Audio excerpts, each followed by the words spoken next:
Hello art lover, welcome back to my channel Abhik arts. তো আজকে একটা ফিগার ড্রয়িং। তো ফিগার ড্রয়িংয়ের যেই ড্রয়িংটা তোমরা দেখছো সেটা একটা সিটিং পজিশনে বসে আছে অবজেক্ট। তো এই ড্রয়িংটা কীভাবে করলাম অনেকেই সেটা জানে না, বা যে সঠিক নিয়মে ড্রয়িংটা করতে হয় সেই সঠিক নিয়মটা অনেকে ফলো করে না। তার সাথে সেই নিয়মটা তোমরা যদি সঠিকভাবে ফলো করো তো তোমরাও ড্রয়িংয়ে অনেকটা ইমপ্রুভমেন্ট করতে পারবে। তো ফার্স্ট যেইভাবে পেন্সিলটা ধরেছি, অনেকে এইভাবে ধরে পেন্সিল ধরে করতে পারে না। আমিও খুব এক্সপার্ট নই এইভাবে করার, কিন্তু প্র্যাকটিস করতে হবে।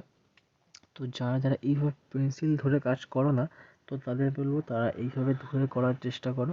তো ফার্স্টে অনেকটাই ভুল হয়, আমারও একদম ফার্স্ট টাইমে আমি অনেকটাই ভুল করতাম, এখনও করি। এইভাবে করতে গিয়ে পেন্সিলে সঠিক দু এক সময় একটু ভুল হয়। তো যাই হোক, তো ফার্স্টে আমি একটা আউটলাইন করে নেবো, যেটা যে অবজেক্টটা এটা যেই পজিশানে আছে, যেটা তোমরা দেখলে ফিগারটা বসে আছে একটি চেয়ারের ওপর। তো সেটা চেয়ার হোক বা যাই হোক, সিটিং পজিশনে আছে অবজেক্ট। তো সেই পজিশানটা আমি আগে গঠন করব। তো অ্যাট ফার্স্ট আমি সেটাই করছি। তো ফিগারের যে পজিশান, বসার পজিশান, সেটা আগে ড্র করব। সিটিং পজিশানটা আগে বের করব, যে সেটা একটা অবজেক্ট, সে কিনা বসে আছে একটা কিছুর উপর, যে যাই হোক না কারণ যে যেটাই থাকুক। তো এইরকমভাবে এটা প্রথমে মানে যে মেন অবজেক্টটা, তার পজিশানটা গঠন করা, তারপর সেটাকে আরও ডিটেলিং করা, আরও হাইলাইট বা ডার্ক দিয়ে সেটাকে আরও ভালো দেখানোর চেষ্টা, সেটা পরে। তো আগে ফার্স্টে যেটা করতে হবে আমাদের, তো সঠিক মাপ নিয়ে তোমার পজিশনটা গঠন করতে হবে, তারপর বাদবাকি কাজ। তারপর তোমার এই ফিগারের উপর আরও তোমার শেডিং করতে পারবে, তারপর নর্মাল স্কেচিং দিয়ে সেটা করতে পারবে বিভিন্নভাবে। তারপর ফিগারের ডার্ক লাইট টোন দিয়ে, ডার্ক টোন দিয়ে, লাইট টোন দিয়ে ফিগারটা আরও ভালোভাবে দেখানো।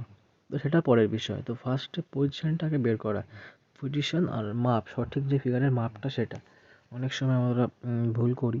ধরো মাথা অনুযায়ী ফিগার ছোট হয়ে যায়, বা মাথা অনুযায়ী ফিগার বড় হয়ে যায়। এটা কেন হয় বা কী কারণে হয় সেটা যারা জানো না, তো আমার চ্যানেলটিকে অবশ্যই সাবস্ক্রাইব করো। আর এই ফিগার ড্রয়িং সম্বন্ধিত সমস্ত ড্রয়িং তোমরা আমার চ্যানেলে পাবে। আমি প্রতিদিন ফিগার ড্রয়িং সম্বন্ধিত মানে বিভিন্ন অন্যান্য ভিডিও, এটা আজকে হচ্ছে পরে অন্য আর একটা, এইরকম প্রতিদিন আমার ইউটিউব চ্যানেলে আপলোড হয়। তো তোমরা অবশ্যই দেখতে পারবে, তার জন্য তোমরা অবশ্যই আমার চ্যানেলটিকে সাবস্ক্রাইব করে নাও। তো যাই হোক, তোমরা সাবস্ক্রাইব অবশ্যই করবে। আর তো তোমরা দেখলে ফার্স্ট নর্মালি একটা আউটলাইন করে পজিশনটা গঠন করলাম, তারপরে এবার একটু ডার্ক লাইন দিয়ে সেটাকে জাস্ট দেখাবো, আর কিছুই না। এইভাবে ফিগার ড্রয়িং প্র্যাকটিস করতে হয়। ফিগার ড্রয়িং আমি খুব পরিমাণে ফিগার ড্রয়িং প্র্যাকটিস করার চেষ্টা করি, যতটা পারি। তো তোমরাও ফিগার ড্রয়িং প্র্যাকটিস করো অবশ্যই। আর সঠিক যেই মাপটা তোমরা এখন জানো না, তো আমি অবশ্যই সেই মাপ নিয়ে একদিন ডিটেইলিং ভিডিও করব। তো বডি পার্ট পুরো ভাগ ভাগ করে তোমাদের কটা ভাগ হয় সেই ভাগটা করে তোমাদের দেখাবো। তো আজকে এই ভিডিওটাই করছি, এইটাই তোমরা প্র্যাকটিস করো। তো নেক্সট কয়েকদিনের ভিতরে আমি ভিডিওটা আপলোড করব বডি ফিগারের, আমাদের ইন্ডিয়ান কালচার, ওয়েস্টার্ন কালচারের যে মাপটা অরিজিনাল মাপ, সেটা সম্বন্ধে। তো এইটা তোমরা এইরকম ফিগার তোমরা বিভিন্ন যে কিনা তোমরা তোমাদের বাড়িতে থাকা মা বাবা বা তোমাদের ঠাকুমা দাদু যেই হোক না কেন, তাদের সামনে বসিয়ে করতে পারো, সেটা সব থেকে ভালো হয়। স্টিল লাইফ বা বিভিন্ন যেমন ফিগার ড্রয়িং, এটা লাইভ ফিগার ড্রয়িং করা অনেকটাই কঠিন হয়। যারা একদম ফার্স্ট বিগিনার্স হয় তাদের জন্য একটু কঠিন হয়। তারা ফার্স্টেই লাইভ ড্রয়িং করতে হবে না, তারা ফার্স্টে স্টিল লাইফ করো, তারপরে লাইভ ড্রয়িং করো। তো স্টিল লাইফ কিন্তু একটা খুব গুরুত্বপূর্ণ ড্রয়িংয়ের ভিতরে। তো যাই হোক, ফিগার ড্রয়িং প্র্যাকটিস করো সবাই, আর আমার চ্যানেলটিকে অবশ্যই সাবস্ক্রাইব করো। তো ফিগার ড্রয়িং সম্বন্ধিত সমস্ত রকম ভিডিও তোমরা আমার চ্যানেলে পাবে অবশ্যই। আর এই ভিডিওটা তোমাদের কেমন লাগলো অবশ্যই কমেন্ট করে জানাবে। আর তোমরা নিজেও প্র্যাকটিস করো, খুব বেশি সময়ের ভিডিওটা না, তো তোমরা অবশ্যই দেখো। তো দেখা হচ্ছে ভিডিও শেষে।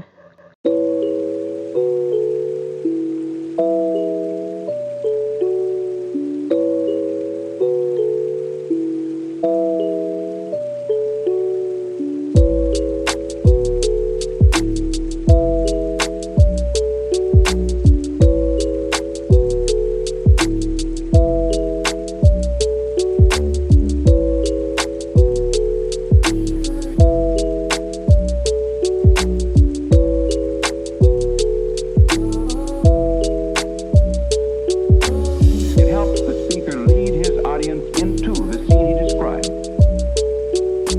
by creating an imaginary picture. Usually it's something that moves.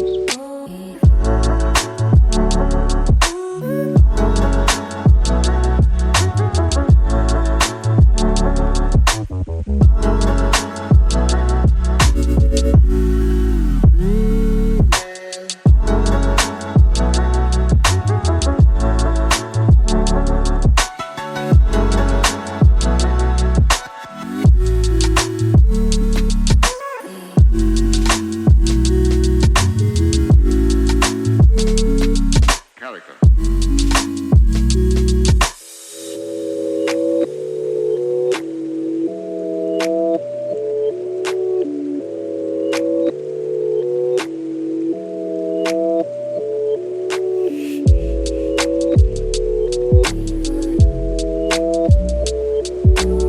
তোমাদের যেমন বললাম, জাস্ট একটু ফিগারের পজিশনটা গঠন করব এবং তারপর হালকা শেডিংয়ের দ্বারা আমাদের বডি পার্টস অনেক কোথাও মোটা বা কোথাও সরু হয়, বিভিন্ন পজিশন হয়, জাস্ট সেইটা শেডিং দিয়ে সামান্য বোঝানোর চেষ্টা করলাম। আর তোমাদের ড্রয়িংটি কেমন লাগলো অবশ্যই কমেন্ট করে জানাও, ভালো লাগলে অবশ্যই লাইক, শেয়ার অ্যান্ড সাবস্ক্রাইব করো।